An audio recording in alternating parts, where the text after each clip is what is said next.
দেখবো এটা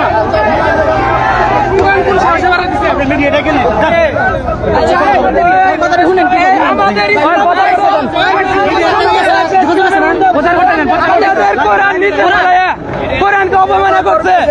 এতে আমরা দুইটা সংকেত পাই। এখানে হচ্ছে এক হচ্ছে আমাদের আন্দোলনকে ডাইভার্ট করার জন্য এটা একটা ষড়যন্ত্র হতে পারে, আমাদের দেশকে অস্থিতিশীল করার জন্য। আবার ম্যাম দেখেন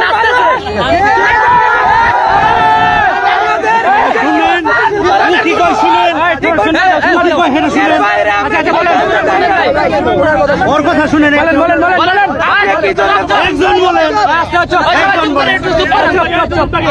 আপনার কাছে আমার প্রশ্ন, আপনি কি জন্য কোরআনটা ফালাইছেন আর এইখানে কেন আন্দোলনে কেন? আমি বলবো, আমি একজন প্যাশনেট ট্রাভেলার। বাংলাদেশের নিয়মে আমার নাম তাসলিমা আক্তার সাথী, বলেন ঠিক আছে, এবং এই নামে আমি ভ্রমণাসক্ত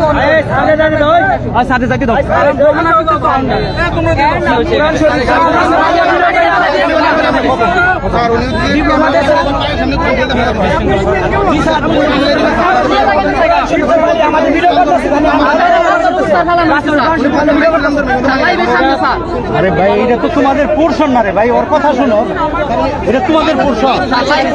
অবমাননা করছে, এটা ও দেয় কথাটা শুনো। দেখো আমরা যদি অ্যারেস্ট না করতাম তোমরা একটা ইয়ে করতে পারতো, এটা ঠিক না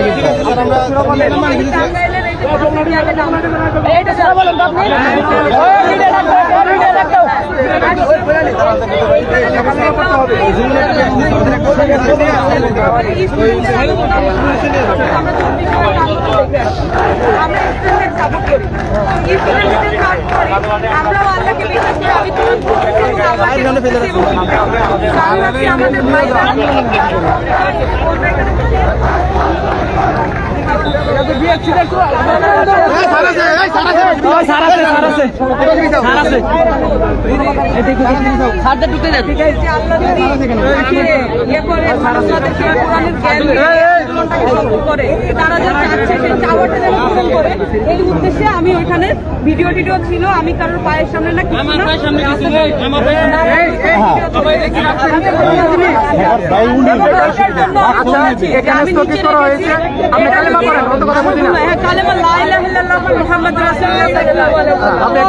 আমি বলি, ও যদি ভুল করে থাকে ও আপনাদের সামনে ক্ষমা চাবে, অসুবিধা কি?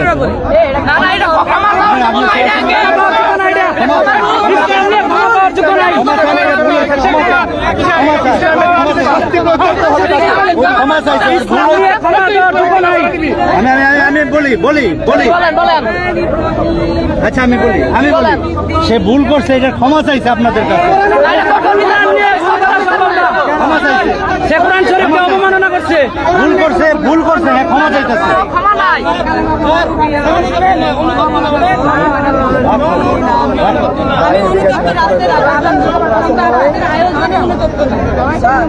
আপনি ক্ষমা চান সবার কাছে, এটা ভুল করছে, আপনি ক্ষমা চান। আমি ভুল করেছি। এই মহিলা আমাদের আন্দোলনের মাঝে কোরআনকে অবমাননা করছে। আপনার কোনো কার্ড আছে? পরিচয় কেন আপনি ট্রাভেলার বললেন, আপনি পরিচয় নাই কেন? আল্লাহ